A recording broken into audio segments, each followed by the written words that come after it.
I was 9 years old when everything I knew changed forever.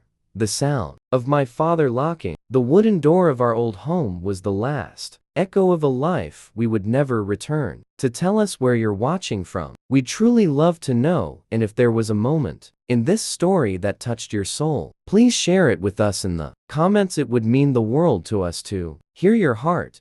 That evening at exactly 6, the train began to move, carrying us away from the place where my childhood had lived. I sat by the window, staring at the fading lights of our town, my heart heavy, yet filled with a strange excitement. Beside me, my mother tried to comfort my younger sister, while my father remained silent as if carrying an invisible burden. The night was long, the wheels of the train singing a song of departure and uncertainty. By the time the sun rose, we had to take another train, a shorter journey, but one that felt heavier with the weight of change. Finally, we arrived at the place my father had chosen. It was not grand, not rich, just a rented portion belonging to a poor widow. 2 rooms, 1 small lounge, an open corner for a kitchen, a bathroom and toilet.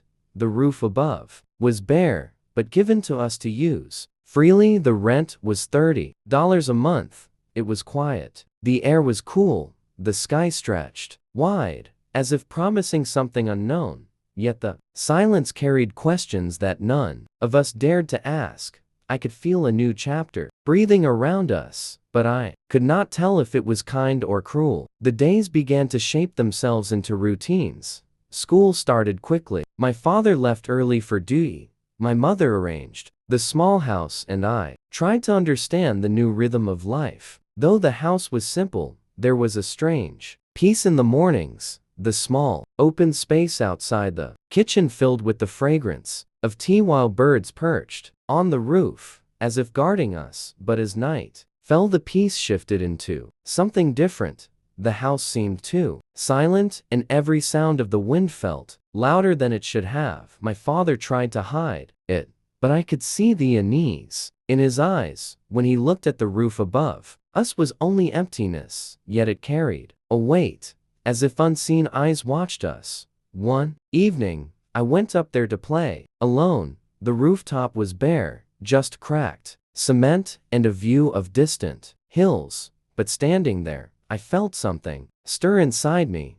It was not fear. It was the sharp awareness that this place carried stories before us, stories of lives that had moved on, leaving whispers behind. My father never went upstairs. My mother only hung laundry quickly and came down, yet I found myself drawn to that space more and more. Weeks passed, and though we adjusted to studies and daily tasks, the rooftop remained a quiet mystery for me. Then one night, as I lay awake, I heard faint footsteps above our ceiling, slow, measured, deliberate. My breath froze. My father rushed out with a lantern, climbed the stairs, and found nothing. But when he returned, his face was pale, as though he had discovered a truth he could not share. Life continued, and we pretended nothing had changed, but something inside our home was shifting. I grew quieter. My mother watched me closely. My father spoke less, and when he did, his voice carried the tone of a man trying to fight battles inside his chest.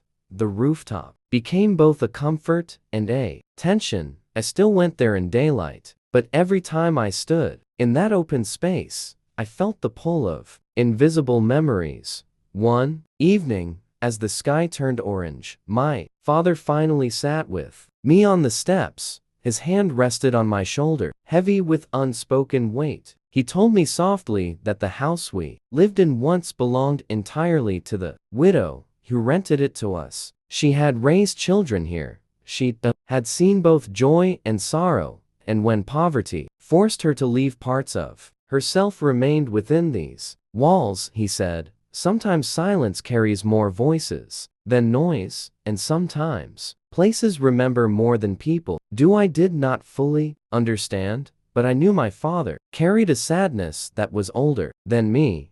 That night, as rain tapped gently on the roof, I finally grasped the truth.